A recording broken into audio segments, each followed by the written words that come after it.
Okay, we don't have a lot of time, so we gotta get right into this one. This is the Vissles LP85 from, well, Vissles, who sent this out for review as a sort of a pre-release preview of the keyboard as it's preparing for a full launch in January 2022. We don't have a lot of time because it's actually live on Kickstarter right now, being crowdfunded for just a couple more days, at least as of recording this video, ending on December 2nd. So you do want to jump on this one as quick as possible if you are interested in getting the Kickstarter price. But we're going to get into all that. Let's talk about the keyboard itself because it's pretty nice.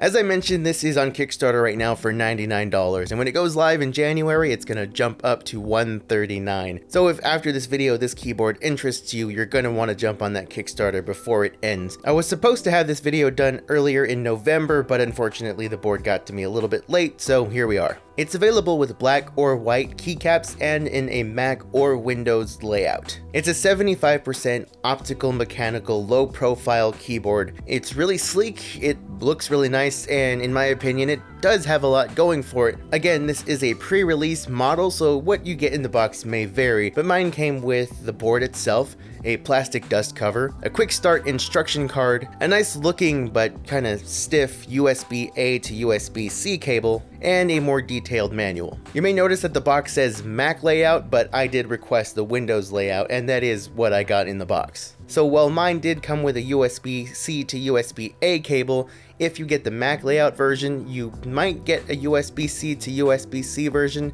I don't know for sure, but if you don't, you can just buy one on Amazon, they're cheap. Either way, for Mac, they are primarily focusing on the Bluetooth connection for this board. Whichever version you choose, either one can be used with Mac or Windows. It's just a matter of which keycaps are on the board. You can toggle between either OS by using function and A or S, and this will change what some of the modifier keys do depending on which OS you're using.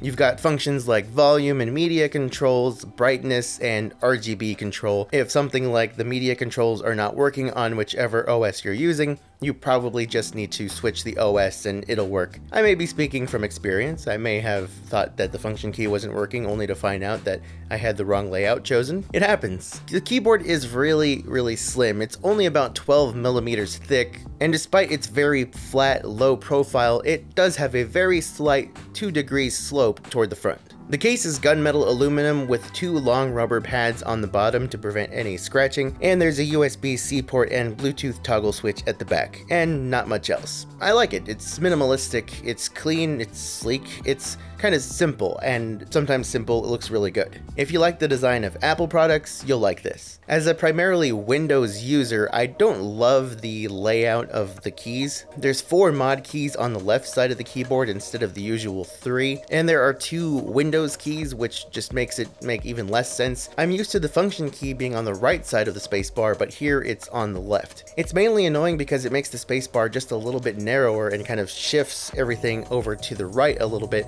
so that where my thumb would normally hit when gaming, for example, doesn't hit the spacebar, instead it hits the Alt key. This wasn't a huge deal when typing, but when I tried to game on this thing, I couldn't naturally rest my thumb on the spacebar where I normally would. Instead, I had to stretch my thumb out a little bit to hit space. Low profile keyboards are supposed to be more comfortable than a higher profile, but because of having to stretch my thumb out, it actually made gaming uncomfortable. Now, while you wouldn't think to look at this, they are somewhat marketing this as a gaming keyboard. It is primarily for productivity, typing, and whatnot, but you can game on this thing. You'll probably get a decent experience, especially if you have problems with wrist pain and you want a lower profile keyboard. Again, though, that spacebar, maybe I just have a short thumb, but the spacebar thing can be a bit of an issue, so if you're planning to pick this up primarily for gaming, you just might want to be cautious of that. I can only assume the weird layout on the bottom row is to accommodate 2 different OSs and 2 different OS layouts on the same form factor without having to completely change the case, change the PCB, change keycap sizes. It would take a lot more time and a lot more money to go with 2 completely different layouts. So I would say they're just doing the best they can with what they have. The keyboard uses Vissles X optical switches, as they're calling them, and they're only available in one configuration, clicky. I know what you're thinking. If you watch this channel, you know that I do not like clicky switches. I mainly don't like them because of how loud they are. I prefer something quieter. I like a linear switch, but I do gotta give credit where credit is due. Sometimes clicky switches are satisfying. There are people out there who prefer clicky switches, and that is for a reason.